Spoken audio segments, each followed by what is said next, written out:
mid ka mid ah mushkiladaha ugu weyn ee ka jira Wallaweyn ayaa ah isbaarooyinka ee reer kasta dhigteen ilinka laga galo tuuladooda bartamaha iyo halka looga baxo tuulada.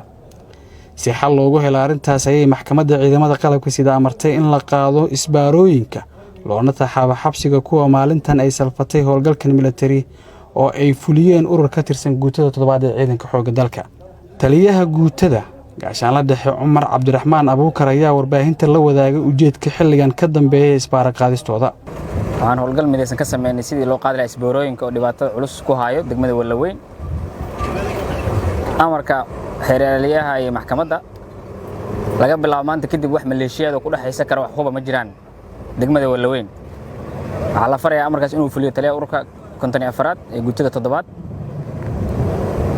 sidaa darteed waxaan codsanaynaa dadka shacabka inay kala shaqeeyaan si amni buuxa loo helo degmadan problemkeeda iyo wixii soo laalaabteen dad badan oo shacaba waxba galabsana naftooda ku waayay aad iyo aad uga xunaa inta ku dhimata Allah u naxariisto inta dhaawacana Ilaahay caafiyo waxna jeed doonaa insha Allah taala inta waxas geysatay sharci in la waafaji doono iyo xiraalihii la joogo taliyaha ururkan aan ka rabno inuu shaqadaas qabto qof Allah qofka degmadan dhibaato ku hayo in la dhaafsiyo rajaynayna insha Allah taala. Gaashaanle Maxamed Cabduqaadir Maxamed ku xigeenka xeerlaaliyaha guud ee ciidamada oo howlgalkan isbaara qaadista ah ku helinayay guutada 7 ee ciidanka xoogga dalka ayaa mar kale ku celiyay in ciidanka ay u dhman yihiin badqabka dadka iyo dalka. waxaan maanta maaragtay soo kormeernay goobihii ay dhibaatadu ka taagneed awaamirta maxkamadda ciidamada qalabka sida Soomaaliyeed oo baxayna aan fiirinayn inuu fuliyo in kala.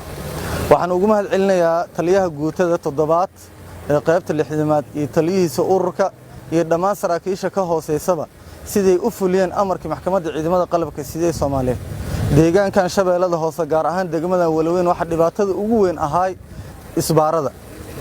maxkamadda markay timid tilaabooyinkii koowaad ay qaado waxay ahayd asalka dhibaatada meesha ahayd in laga abaaro oo ahayd in isbaarada meesha laga qaado.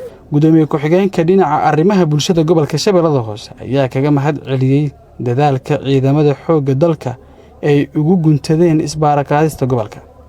dhammaan waxa la wixii isbaarooyinay waa la qaaday ciidamada qalabka sida iyo xeer ilaalintu iyo maxkamadda ciidamada qalabka sida aad iyo aad ay u maadsan yihiin shaqo fiican ayay ka qabteen maaragtay gobolka inta dhimanna waa dhamaystiri doonaa laakiin eriyada Wallaweyn dhammaan waa la qaaday isbaarooyinkii.